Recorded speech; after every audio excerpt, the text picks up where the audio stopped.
오늘 시간에는 다시 쓰는 회개에 무엇을 회개해야 하는가라는 제목으로 말씀의 은혜를 나누길 원합니다. 오늘도 거룩한 주일에 주님 앞에 예배하는 여러분들을 하나님께서 진심으로 사랑하십니다. 하나님은 예배하는 사람을 기뻐하시고 찾고 있습니다. 그것은 이 세상의 가르침이 하나님을 알 수 있도록 해주는데 턱없이 부족하기 때문이죠. 그래서 우리는 하나님 말씀을 통하여 하나님을 알게 되고 하나님이 우리를 위하여 예비된 복을 알고 찾아갈 수가 있습니다. 오늘도 하나님 말씀을 통하여 하나님이 우리에게 예비해 놓은 것이 무엇이고 또한 그것을 얻기에 부족함은 또 무엇인가, 이런 부분들을 생각하면서 말씀을 들을 수 있게 되기를 바랍니다.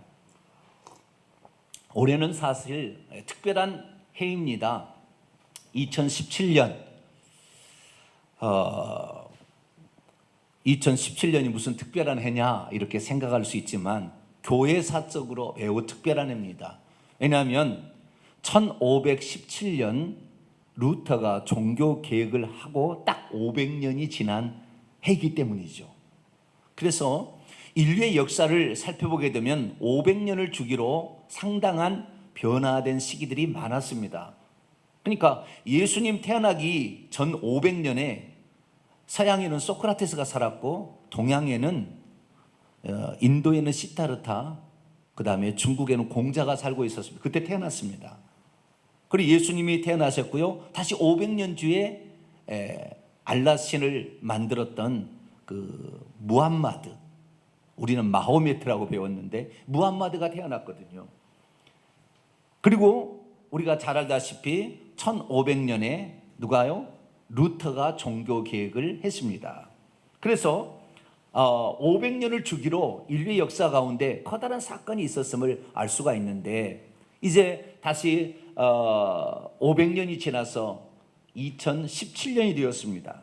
그래서 우리는 우리의 믿음이 온전한가, 우리의 믿음이 바로 가고 있는가, 이런 것들을 살펴볼 필요가 있는 것이죠.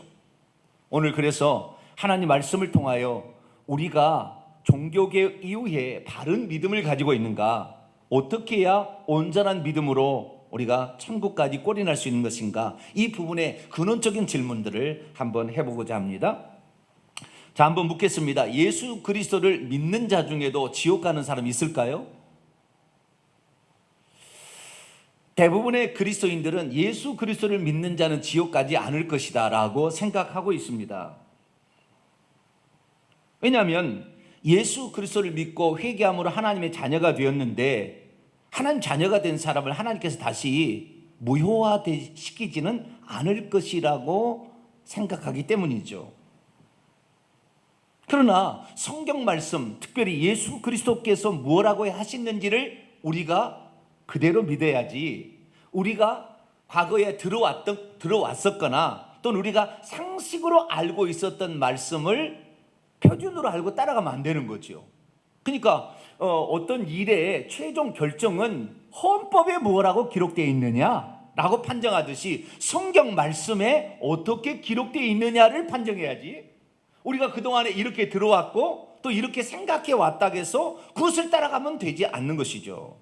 예수님 당시에 서기관과 바리새인들은 자기들이 천국에 들어간다고 확신하고 있었습니다. 그러나 예수님, 하나님이 육신을 입고 오신 그분은, 예수께서는 서기관과 바리새인들이 독사의 자식들이다. 이 독사라는 것은 창세기 3장에 나와 있는 그 뱀이라는 것입니다. 사탄의 자식들이다, 지옥 갈 자식이다, 그렇게 하는 거죠. 그래서 너희들은 천국에 들어갈 사람 얻게 하여 한두 사람 얻게 돼서 오히려 배나 지옥 자식이 되게 한다, 이렇게 얘기하시므로 보통 자기가 생각하고 있는 것과 주님의 판단은 다를 수가 있다는 것을 알 수가 있는 것이죠. 자, 그러면 지금 하늘에 계신 예수 그리스도, 이미 구속사역을 완성하시고 하늘에 계신 그 예수 그리스도께서는 어떤 사람이 과연 지옥 불못에 들어간다고 말씀하셨을까요? 자, 성경 말씀을 하나 보도록 합니다. 요한계시록 21장 8절.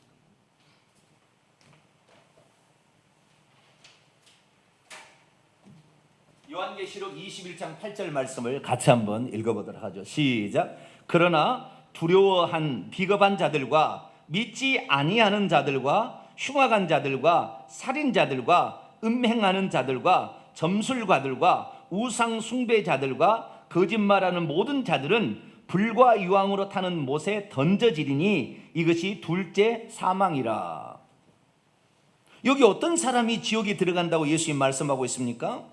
요한계시록 21장 6절부터 보면 나는 알파와 오메가라 말씀하신 그 예수님께서 직접적으로 들려주신 말씀입니다. 예수 그리스도를 믿는다 할지라도 우상 숭배하고 음행하고 있으면, 거짓말을 지어내서 말하고 있으면 이 사람은 지옥에 떨어진다라고 예수님이 직접적으로 말씀하셨어요. 우리가 들어왔던 것을 가지고 판단하지 말고 우리는 성경에 기록된 법을 따라가야 되는데, 여기에 보니까 예수 그리스도를 믿는 자랄지라도 죄를 짓고 회개치 아니하는 자는 불못에 떨어진다 이렇게 말하고 있다는 거죠.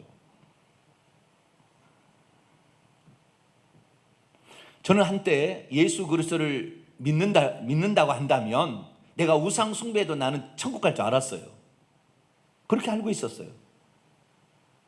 왜냐하면 하나님께서는 나를 사랑해서 나를 구원했는데 그 하나님의 영원한 사랑이, 끝없는 사랑이 나를 구원으로 인도할 것이라고 그렇게 생각했어요. 그래서 나의 구원에는 변함이 없다 이렇게 생각했는데 예수님께서는 이렇게 얘기를 하시는 거예요. 근데 사람들이 이런 구절이 한 번 있으니까 이럴 것이다 뭐 이렇게 생각할 수도 있잖아요. 그래서 요한계시록 21장이 아니라 22장에 또다시 얘기를 하셨어요. 뭐라고 얘기하느냐, 여기 정확히 나옵니다. 자기 두루마리기를, 여기도 알파 오메가 처음과 마지막 되신 시작과 끝이신 그분께서 말씀하셨어요. 뭐라고 말씀하셨느냐, 자기 두루마리기를 빠는 자들은 복이 있으니 이는 그들이 생명나무에 나아가며 문들을 통하여 성에 들어갈 권세를 받으려 함이라. 자기 두루마기, 여기 두루마리는 겉옷입니다. 자기의 겉옷을 씻어낸 예수 그리스도의 피로, 요한계시록 7장 14절이면 예수 그리스도의 피로 자신의 죄된 행위들을 씻어내는 자가 결국에 예루살렘 성의 성문을 통과하여, 그 진주문을 통과하여 하나님 보좌 앞으로 갈 수가 있다, 천국에 들어갈 수 있다라고 말하고 있는 것이죠. 그러나 15절 보니까 그러나 개들과 점술가들, 마술사들과, 이 개들이라는 것은 아주 더럽게 사는 걸 말하는 거예요. 음행하는 자들과 살인자들과 우상 숭배자들과 및 거짓말을 좋아하며 지어내는 자는 다 밖에 있으리라 이렇게 얘기했다는 거예요. 그러니까 우리가 보편적으로 생각하는 거하고, 그러니까 우리가 종교개혁 시대에 들어와서 들었던 말씀, 그 말씀은 종교개혁자들의 말이죠. 종교개혁 이전의 말은 중세시대 말이었겠죠. 그러면 그 전에 어땠습니까? 중세시대가 되기 전에는 교리란 게 따로 없었어요. 성경 말씀 그대로 믿고 따라갔단 말이죠. 그런데 중세시대가 되면서 교리라는 걸 만들어내기 시작했고, 그 교리를 또 반복해서 이렇게 만들어내고, 이러다 보니까 우리는 교리에 익숙해 있는 것이죠. 꼭 마태복음 15장에 보면 장로들의 유전으로 율법을 어기는 것이, 장로들의 유전이 진리로 알고 있고 율법을 모르고 있으면서 장로들의 유전을 지키지 않는다고 범죄했다고 얘기하는 것과 똑같은 것입니다.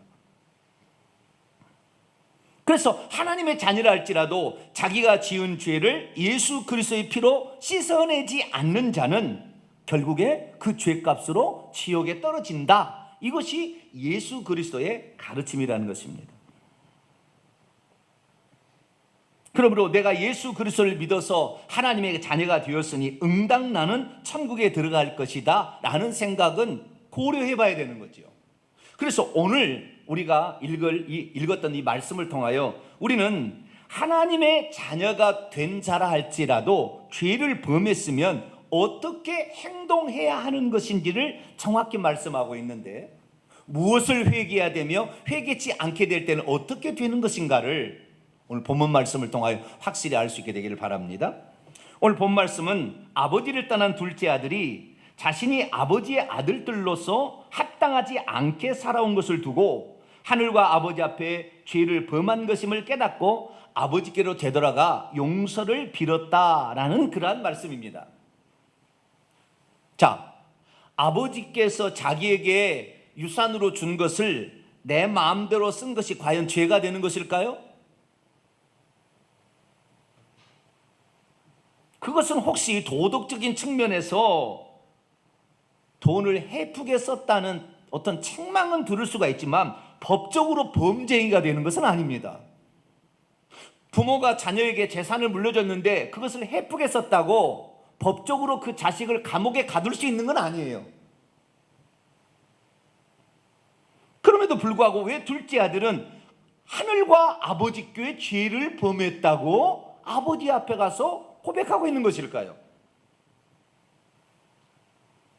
그는 자신의 행위가 나를 품꾼의 하나로 보소서라는 말을 통하여 자신의 행위가 아버지의 아들로서 합당치 않아서 아버지의 아들로서의 자격을 박탈당할 만한 일입니다라고 말하고 있다는 것을 성경은 말해주고 있는 것입니다.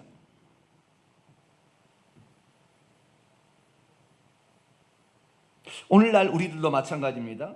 우리가 예수님을 믿어서 하나님 자녀가 되었는데 범죄한다면 어떻게 될 것인가? 그냥 내버려 둬도 하나님께서 어느 날 나를 회개시켜서 나로 하여금 천국 들어가게 만들어 줄 것인가 생각해 봐야 합니다. 여기에 나와 있는 둘째 아들은 아버지께서 회개시키지 않았어요. 17절 말씀, 스스로 돌이켜 자기 자신이 스스로 능동태입니다. 자기 자신이 스스로 돌이켜 딱 이렇게 말하고 있습니다. 그렇기 때문에 범죄한 우리가 어떻게 아버지께 나아가느냐가 매우 중요하다고 이 본문을 우리에게 말해주고 있는 것이죠. 오늘 본 말씀은 AD 29년경 예수님의 공생이 3년차에 들었었을 때에 세리와 죄인들이 나와 예수님께 말씀을 들으려 하자 세리와 죄인들은 지옥의 불쏘시개라고 생각했던 바리새인과 서기관들이 예수님을 비아냥거렸을 때 그들에게 들려주신 말씀입니다. 이때 예수께서는 어떠한 죄인이라 할지라도 회개하는 자라고 한다면 그 사람은 용서해 주신다라는 사실을 비유를 들어서 말씀하고 있는 것입니다. 그 중에 세 번째 비유가 바로 오늘 돌아온 탕자의 둘째 아들의 비유입니다. 주님은 여기에서 세리와 창녀들 같은 죄인이라 할지라도 진정으로 회개하는 자는 하나님께서 다시 아들의 신분으로 받아주시고 그 죄를 용서해 주신다라고 말씀하고 있습니다. 자, 그런데 한번 생각해 보십시오. 아버지가 둘째 아들에게 나눠진 재산을 탕진해 버렸다고 할지라도 어찌 그것이 하늘과 아버지에게 범죄 행위, 이게 법적인 말입니다. 범죄 행위가 된다는 말입니까? 믿음이 있어도 죄가 무엇인지를 잘 모르면 자신이 죄인이라는 것을 깨닫지 못합니다. 믿음이 있어도 죄가 자신에게 어떤 영향을 끼치는지를 잘 모르면 죄를 짓고도 자신의 범죄가 자신에게 아무런 영향을 끼치지 않을 것이라고 생각하기 쉽습니다. 믿음이 있어도 자신이 지은 죄가 아버지와 자식 간의 관계를 끊어버릴 수 있는 결과를 낳을 수 있음을 모르는 자는 스스로 회개하려고 하지 않습니다.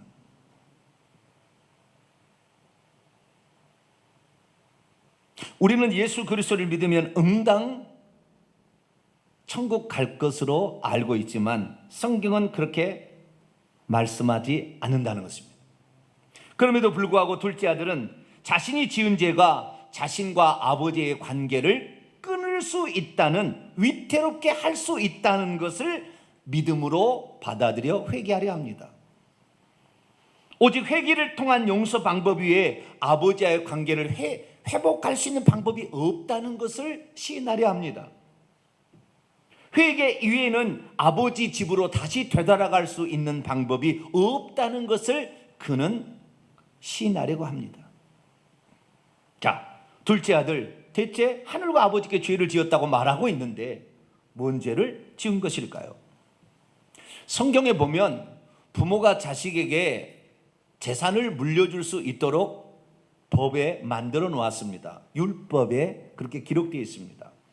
특별히 신명기 21장에 보게 되면 아들하고 둘째 아들, 장자, 차자가 있다 그러면은 장자에게는 2몫을 주고 차자에게는 1몫을 주라고 이렇게 기록해 놨습니다.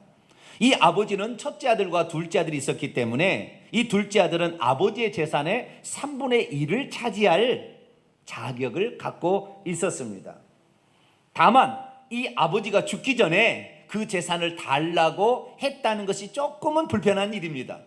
그러나 우리도 어쩌다 살다 보면 아르바이트를 한다고 칩시다. 그런데 돈이 갑자기 필요한데 아르바이트 비용을 받을 날이 가까우지 않아요. 그러면 사장님께 미리 가서 사장님 가불을 먼저 조금 제가 이러한 딱한 사정이 있으니까 가불을 해 주십시오라고 먼저 가불해서 쓸 수도 있어요. 그렇죠? 그러니까 이 둘째 아들이 아버지께 재산을 달라고 한 것이 큰 법적으로 무슨 문제가 되는 것이 아니라는 것입니다. 오히려 합당한 거예요. 좀 시기만 조금 앞당겼을 뿐입니다. 결국 둘째 아들은 아버지께 구하여 아버지로부터 자신이 받을 할당의 몫을 받았습니다. 그리고 그것을 전부 돈으로 바꾸어서 아버지의 손길이 미치지 않는 이방 나라로 갔습니다. 그리고 그곳에 가서 창녀들과 함께 자신의 재산을 다 탕진해 버렸습니다. 거기에서 이 재산을 허비했다고 말하고 있는데요, 재산을 헬라어로 보면 비오스 이렇게 얘기해요. 비오스라는 것은 목숨, 생명이라는 말이거든요. 그러니까 생명과도 같은 그 재산을 다 날려버렸다는 거예요. 허비했다라는 말을 헬라어로 보면 디아스코스피조 이렇게 돼 있는데요, 디아스코스피조 이렇게 돼 있는데, 디아스코스피조라는 것은 농사를 짓고 곡식을 이렇게 예전에는 까불잖아요. 그러면 바람에 이렇게 곡식을 들어서 땅에다 이렇게 부게 되면 바람이 쏙 이렇게 날아가잖아요. 그러듯이 공중에다가 확 이게 날려버렸다는 거예요. 바람이 날아가도록. 이게 그 낭비했다는 말이거든요. 다 돈을 물쓰듯이 써서 그냥 팍 뿌려버렸다는 것입니다. 그러므로 둘째 아들은 자기의 재산을 자기가 허비한 것이기 때문에 그걸 두고 죄라고 감옥에 가둘 수가 없다는 거예요. 내 재산을 내가 썼는데 잘못 쓰든 잘 쓰든 간에 내가 쓴 거 아닙니까? 그것을 쓴 걸 가지고 죄라고 명할 수는 없다는 거죠. 그러지 않습니까? 그럼에도 불구하고 이 아들은 자신이 아버지와 하늘과 아버지 앞에 죄를 지었다고 고백하고 있다는 것입니다. 왜 이런 고백을 하게 된 것일까요? 잠시 그 본문을 봅니다. 자, 누가복음 15장 18, 19절 봅니다. 내가 일어난 후에, 원문 직역해 볼게요. 아버지께 가서 이르기를 아버지, 내가 하늘 안으로와 아버지 앞에 죄를 지었사오니 지금부터는 나를 당신의 아들이라고 불리기에 합당하지 않나이다. 나를 당장 당신의 품꾼들의 하나로 행하십시오. 이렇게 말했다는 것입니다. 자, 여기서 우리가 생각해 봐야 될 게 뭐냐면, 자, 이 얘기를 아버지 집으로, 이 둘째 아들이 아버지 집으로 돌아가려고 하지 않았으면 이 얘기를 할 필요가 없는 얘기입니다. 천천히 보세요. 아버지 집으로 돌아가려고 하기 때문에 이게 필요한 거지. 아버지 집으로 돌아가지 아니하고 그냥 뭐 돼지치는 쥐염렬 먹다가 그냥 그래서 죽어버리면 끝나는 거잖아요. 안 그렇습니까? 아버지 집으로 돌아가려고 하니까 문제가 된 거예요, 지금. 그런데 아버지 집으로 돌아가려고 하니까 이 둘째 아들이 생각할 때, 아, 내가 무엇인가를 지금 아버지께 뭐라고 얘기를 해야 된다는 걸 알게 된 거죠. 아버지한테 내가 아버지 집으로 돌아가려면 뭔가를 해야 된다는 걸 알게 된 거예요. 영적 비유를 보자면, 우리가 예수 그리스도를 믿어서 하나님 자녀가 되었다고 칩시다. 예수 그리스도 하나님 자녀가 쳤는데 자녀가 되어서 죄를 범할 수 있어요. 그렇지 않나요? 않겠어요? 죄된 본성이 내 안에 남아있고 귀신이 자꾸 유혹하는데 죄 안 지을 사람이 어디 있어요? 예수 그리스도를 제한 모든 사람은 다 죄를 짓는 거예요. 그래, 내가 하나님의 자녀가 되었어도 죄는 짓기 마련입니다. 그렇죠? 그러면 죄를 짓기 마련인데, 그러면 내가 죄를 지었을 때에, 자, 천국에 들어가려면 내가 하나님의 자녀로서 죄를 짓고 세상에 죽어버린다면 상관없는데, 우리의 영혼이 죽어서 천국에, 집에, 아버지 집인 천국에 들어가려면 그냥 들어갈 수 없다는 거예요. 이 비유의 핵심은 거기에 있는 거예요. 아버지 집에 천국에 안 들어간다 그러면은 내가 하나님 자녀가 되었어요. 좋아요. 근데 내가 어쩌다가 보니까 세상 살다가 죄를 지었어요. 뭐 좋아요. 죄는 아니더라도 뭐 좌우지간 뭐 잘못된 삶을 살았어요. 그런데 여기서 그냥 아버지 집하고 천국하고 상관없이 내가 여기서 살다가 그 죄를 지었어요. 그래 죽었어요. 그래 지옥에 가든 어쨌든 간에 상관없다면 이 사람을 회개할 필요가 없는 거죠. 그냥 그렇게 살면 되는 거예요. 아시겠죠? 내가 아버지 집에 가려고 내가 죄 지치는 죄업 열매 먹다가 그냥 죽어버리라 그러면 아무 상관없었어요. 그런데 아버지 집으로 돌아가려고 하니까 문제가 생긴 거예요. 그리고 자기를 돌아본 거예요. 우리가 천국이 관계없다면은 제 마음껏 지어도 된단 말입니다. 천국에 들어가려고 하니까 문제예요. 하나님이 자녀냐 아니냐 그걸 떠나서 우리가 천국에 들어가려면 천국에는 절대 한 가지 못 들어가는 죄가 못 들어가는 거예요.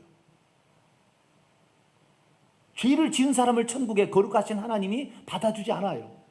그래서 죄를 해결하고 들어가는 거예요. 그 죄를 해결할 수 있도록 우리 인간의 능력이 안 되니까 하나님이 대신 죄값을 치러준 거 아닙니까?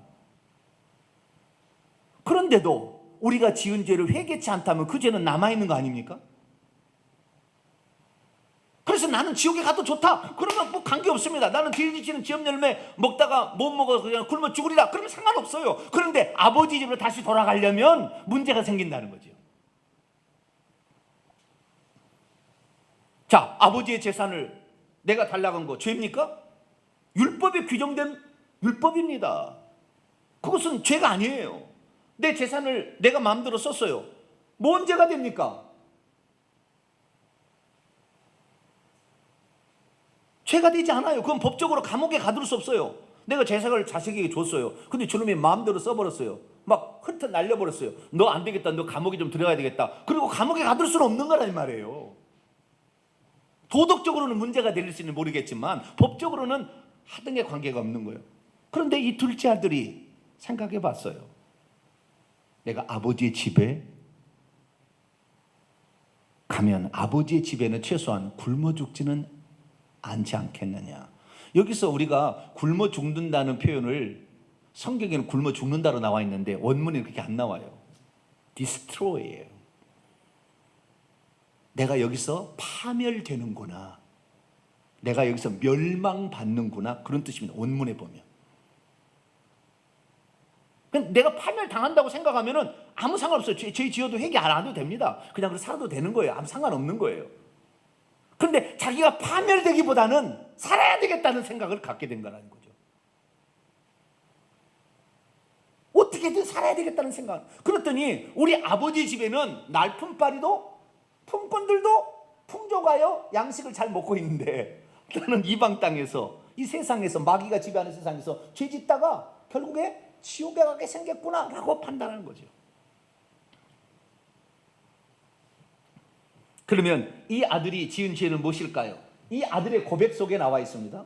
이 아들의 고백 속에 뭐냐면 내가 하늘과 아버지 앞에 죄를 지었는데 지금부터 나는 당신의 아들이라고 불리기에 합당하지 않나이다. 나를 당장 품꾼들의 날품바리의 하나로 행하십시오. 이 말 속에는 이 아들이 죄가 뭔지가 딱 나와요. 자기가 고백한 겁니다. 이게 내가 죄를 지었다고 고백한 거예요. 뭔 죄를 지었냐면 아버지의 아들로 불리기에 합당치 않은 삶을 살았다는 겁니다.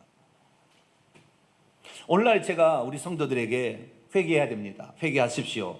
그러면 목사님 나 우상 숭배 안 했는데요. 목사님 나 간음하지 않았어요. 나 뭐 점치지 않았어요.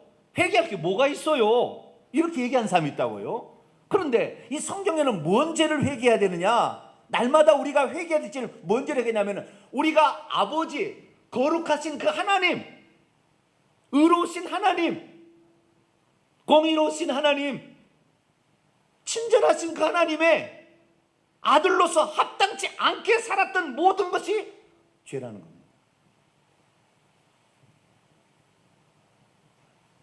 이 죄를 회개치 않으면 아버지 집 못 들어간다는 거예요. 이것이 성경이 가르쳐준 예수님의 비유입니다. 그렇습니다. 자기가 하는 행동이 아버지의 이름에 합당치 않게 행했던 것, 이것이 바로 죄라고, 이것은 아버지의 집에 못 들어가게 하는 요인이라고 성경이 우리에게 말하고 있다는 것입니다. 그렇기 때문에 오늘날 우리가 예수 믿는 하나님의 자녀가 되었지라도 지은 죄를 회개하지 않는다면 그냥 멸망받으면 돼요. 지옥 가면 됩니다. 그러나 아버지의 집에 들어가서 내가 멸망받지 않냐고 살아야 되겠다 생각한다면 우리가 아버지 아들로서 하나님의 아들로서 합당치 않게 생활했던 모든 것을 회개해야 된다는 거예요.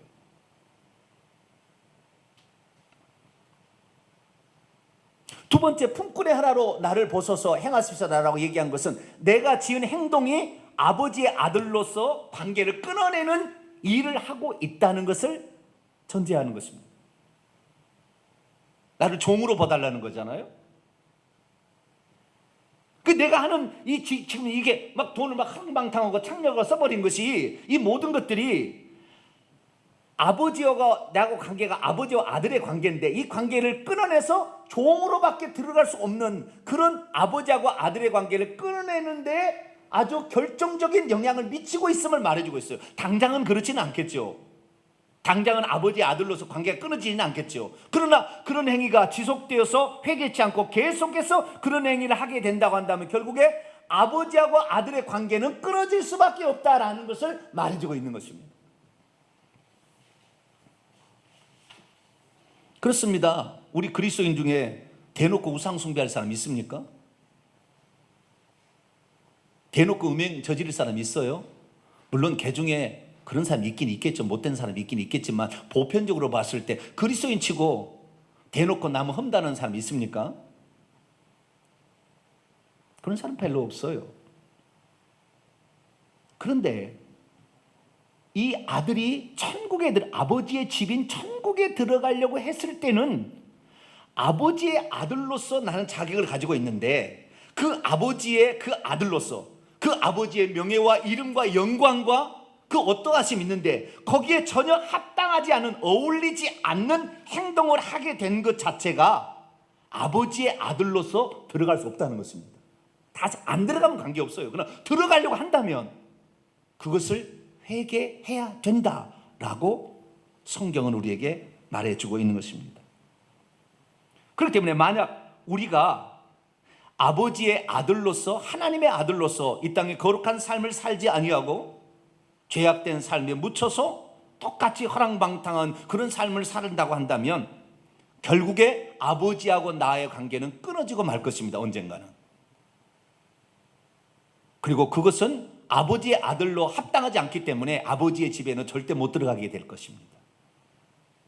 이것을 오늘날로 표현한다면 내가 예수 그리스도를 믿어 하나님의 자녀가 되었다 할지라도 죄를 짓고 하나님의 아들에 합당하지 않게 살았던 삶을 회개치 아니한다면 우리가 죽는 순간 아버지하고 나의 관계는 끊어지는 것이고 나는 지옥에 떨어질 것이라는 거죠.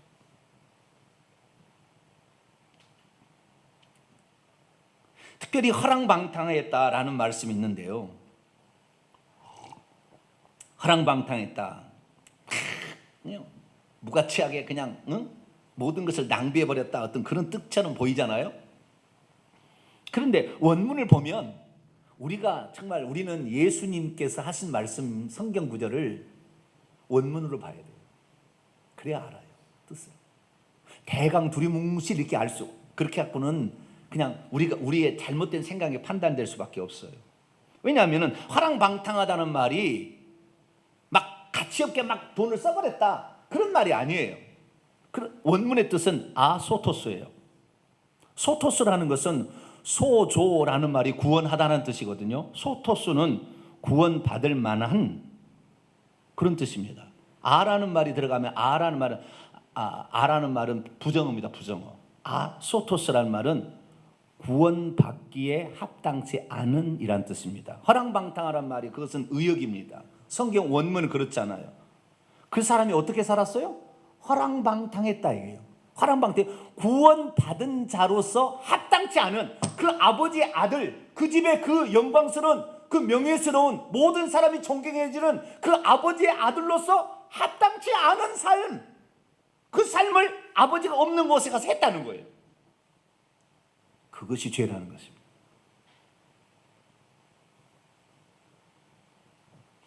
누가복음 15장 13절을 제가 원문을 직역해 봤습니다.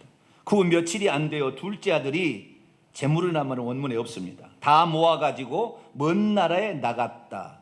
거기서 구원에 합당하지 않게 살아 그의 본질을 날려버렸다.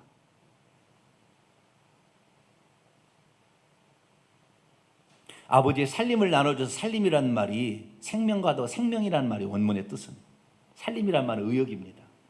성경에는 엄청나게 진실된 얘기를 많이 하고 있는데 우리가 우리의 이해 수준으로 맞추기 위해서 의역하다 보니까 사람들이 그걸 아버지의 생명을 나눠준 거예요. 근데 그 생명을 날려버렸다는 거예요. 하나님의 아들로서의 그 생명, 그 집의 그 영광스러운 명예스러운 그분의 그 집안의 가치를 추잡하고 더럽게 해버렸다는 거예요. 저 하늘 아버지의 아들로서 합당한 삶을 살지 못하고 냄새나고 더러운 행실을 살아버렸다는 거예요. 그것이 아버지의 생명을 파괴하는 일이다. 성경은 그렇게 말하고 있는 거예요. 그 아버지의 생명을 파괴하는 자는 비록 그 아버지의 아들이라 할지라도 아버지의 집에는 못 들어본다. 우리가 천국에 들어가지 않으려면 예수 믿고 죄 지어도 관계없습니다. 아무 상관없어요. 얼마나 죄 짓기에, 죄 안 짓기에 힘든 환경입니까, 세상이. 죄된 본성은 나에서 계속 나를 유혹하고 있고 악한 마귀는 갖가지 유혹으로 나를 유혹하고 있는데 보는 것이 미혹이고 듣는 것이 미혹인데 감정을 부추기는 말을 자주 하는데 우리가 어떻게 죄를 안 짓습니까? 그러나 우리는 죄를 짓는 것이 죄를 지어서 지옥에 들어가는 것이 아니라 지은 죄를 처리하지 않았기 때문에 아버지 집에 못 들어가는 거예요. 지은 죄를 처리하는 것이 내가 하늘과 아버지께 죄를 지었다고 시인하는 겁니다. 할렐루야. 그리고 이 행위가 아버지의 이름에 합당치 않은 삶으로서 냄새나는 나의 삶으로 아버지의 영광을 더럽혔음을 회개해야 된다는 것입니다.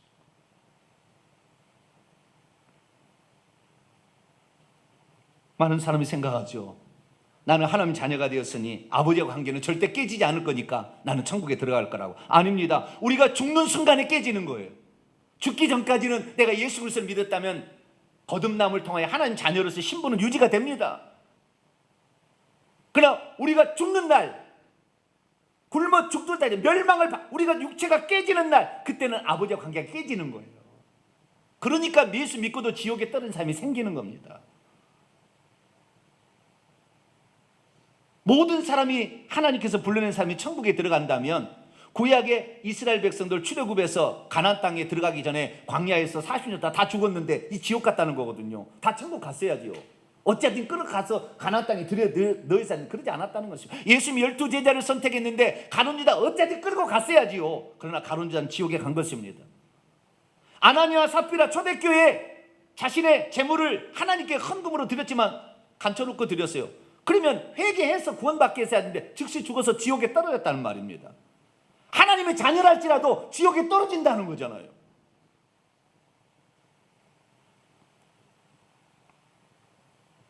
더욱이 오늘날 그리스도인들은 내가 하나님의 자녀이기 때문에 나는 천국에 갈 것이다 이렇게 생각하는 것을 넘어서 하나 더 나갑니다. 나는 내가 예수 그리스도를 믿은 것은 만세전에 하나님 자녀로 나를 예정해서 불렀기 때문에 나의 예정이 아니라 하나님의 예정이니까 예정은 틀림없이 없을 것이다. 틀림없이 실행될 것이다. 그렇게 착각하고 있는 거예요.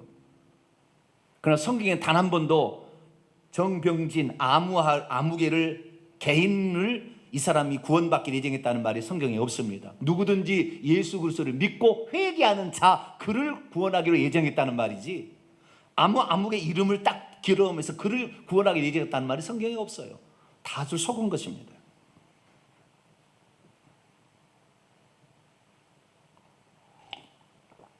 내가 하나님의 자녀로서 합당하지 않게 살고 있는 죄를 계속 저지른다면 당장은 하나님의 관계가 깨어지진 않겠지만 언젠가는 내가 육체가 죽는 날은 하나님과의 관계가 깨어지게 될 겁니다. 그것은 멸망입니다. 파멸입니다. 예수님께서 말씀하셨습니다. 예수님 말씀을 우리는 진리로 받아야 됩니다. 자, 요한복음 8장 34절 읽습니다. 시작. 예수께서 대답하시되 진실로 진실로 너희에게 이르노니 죄를 범하는 자마다 죄의 종이라. 죄를 범하는 자마다 죄의 종이에요. 자, 요한일서 3장 8절 고미되어 있습니다. 시작. 죄를 짓는 자는 마귀에게 속하나니 마귀는 처음부터 범죄함이라. 마귀에게 범죄한 자는 속합니다. 마태복음 25장 41절에 마귀와 그의 천사들을 위하여 예비된 영영한 불에 들어가라. 지옥은 인간을 위해 지은 게 아니에요. 마귀, 죄 지은 마귀를 벌하기 위해서 지은 장소예요. 그럼 누가 들어가느냐? 죄를 짓는 자가 마귀에게 속하고 죄의 종이 들어간다. 우리가 하나님의 예수 그리스도를 믿으면 하나님 자녀인 게 분명합니다. 둘째 아들은 그 아버지의 아들에게 분명해요. 그러나 아버지의 곁을 떠나서 화랑방탕하게 생명과도 같은 걸 나눠준 것을 무가치하게 써버리고 이렇게 계속 살아간다면 아버지의 집에는 못 들어간다는 거예요. 다시는. 아버지 집에 들어가려고 하니까 아버지의 이름에 얼마나 먹칠을 하고 살았던 것이, 아버지는 그렇게 걸어가는데 나는 너무 냄새 펄펄 나는 삶을 살았던 것이 너무 죄스러웠다는 것이 이 아들의 고백이에요. 그래서 내가 다시 아버지의 집에 들어간다면 과연 아버지의 아들로 들어갈 수 있을까요? 나를 종으로 보세요. 종이라도 받아주면 내 생명은 유지할 수 있지 않겠습니까? 그런데 오늘 그리스도인들 보십시오. 죄를 짓고도 회개하면 응당 자기가 죄사함 받을 것처럼 당연히 하나님 용서해 줘야지, 내가 회개를 했는데 무슨 소리야, 이런 뻔뻔스러움으로 회개하고 있지 않습니까?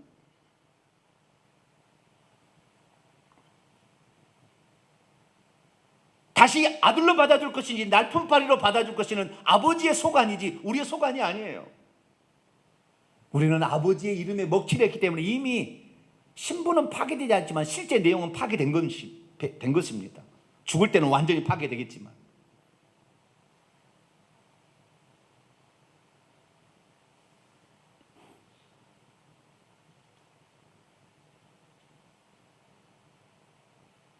그래서 오늘 우리는 하나님의 자녀, 구원받은 자로서 합당하지 않게 살고 있는 것을 심각하게 생각해야 합니다.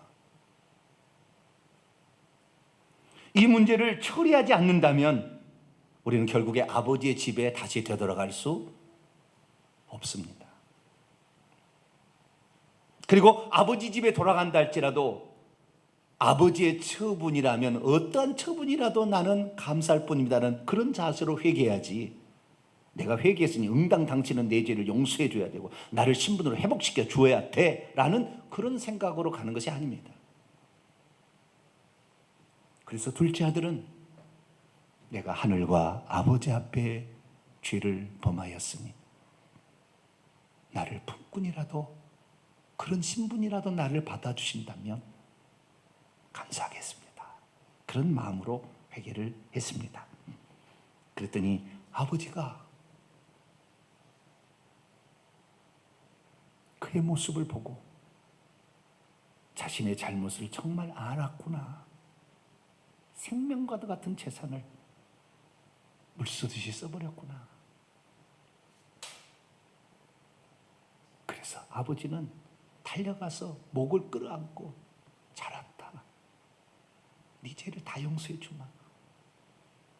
겉옷을 입혀준 것은요, 아들로서 다시 받아줬다는 거예요. 손에 가락지를 꼈다는 것은 상속자로서 지위를 회복했다는 거예요. 발에 신을 신겼다는 것은 종이 아닌 주인으로서의 그 지위를 다시 그대로 주겠다는 것을 약속했어요. 회개는 하나님의 신분, 하나님의 아들로서의 신분으로 다시 회복시켜주는 것이에요. 그걸 떨어질 뻔했는데, 그것이 끊어질 뻔했는데, 그래서 하나님의 아들로서 합당한 자만 들어가는 거예요. 그런데 우리의 삶은 어느 누구도 하나님 앞에 합당한 삶이 안 되기 때문에 하나님께서는 회개라도 하라 그랬다는 거예요. 너희 잘못을 신이라도 한다면 너희 죄를 용서해 주겠다는, 그런데 회개를 하지 않아요. 회개할 수 있게 되기를 축원합니다. 믿음이란 무엇입니까?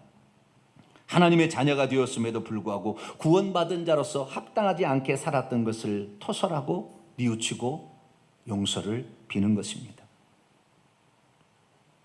결국 이 둘째 아들이 그렇게 했을 때 하나님께서는 그 아버지는 아버지와 아들의 관계를 다시 회복시켜 줬어요. 그것을 행위로 보여줬습니다. 그리고 그 죄를 다 용서해 줬습니다. 그리고 옛날 신분으로 다시 되돌아갈 수 있도록 해 주셨습니다. 그렇습니다. 회개란 아버지하고 나의 관계가 깨어지고 있는 것을 다시 회복시켜주는 유일한 방법인 것입니다. 내가 아버지 집에 들어갈 수 있는 유일한 방법이 회개라는 것입니다. 그러므로 우리가 죄를 지어서 지옥에 들어가는 것이 아니라 회개치 못해서 지옥에 들어간다는 것을 우리는 알아야 합니다. 그래서 예수님께서는 회개하라 천국에 가까웠냐 그래서 믿음을 가져라 천국에 가까웠냐 이렇게 얘기하지 않냐고. 그건 내가 할 거니까 너희들의 죄를 위해서는 내가 다 할 거지 너희들 할 것이 없어. 회개하라 그것을 요청했다는 거죠. 그래서 우리가 천국에 들어가기 위해 가장 인간에게 가장 중요한 요소는 회개였구나. 구원을 위해서 하나님의 아들이 다 해줄 거죠. 그것은 주님이 하실 일이에요. 우리가 할 수 있는 게 아니에요. 우리가 어떻게 죄를 못 처리할 방법이 없어요. 그리고 주님이 대신 처리해 준 거고 너는 다만 회개하라 이거예요. 회개하라. 여러분 회개할 수 있기를 축원합니다.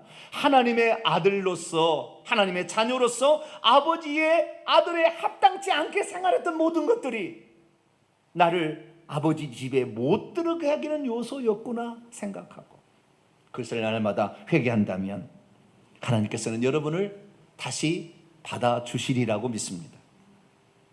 쫌생이처럼 나의 허물을 둘째낸 자들에게 대해서 결코 용서해 주지 않았습니까? 그 죄를 회개하십시오. 괜히 받은 것은 없지만 남을 미워하고 있었습니까? 그것을 회개하십시오. 하나님의 자녀로서 나라와 민족과 교회와 자녀들을 위해서 기도를 하지 않았습니까? 기도하기를 쉬웠던 죄를 회개하십시오. 은혜를 받았음에도 불구하고 하나님께 감사를 표현하지 않았으면 그 죄를 회개하십시오. 누군가 희생해야 될 상황이 되었는데도 불구하고 모른 채 했다면 그것을 회개하십시오. 아버지의 아들로서 합당하지 않는 삶이기 때문입니다. 그렇습니다. 우리가 우리 자신의 말과 행동을 살펴보아서 구원받은 자답게 살아야 될 것에 미치지 못한 영역이 무엇이었나 다시 되돌아보기 바랍니다. 그리고 아버지 앞에 겸손히 그 죄를 토설할 수 있게 되기를 바랍니다.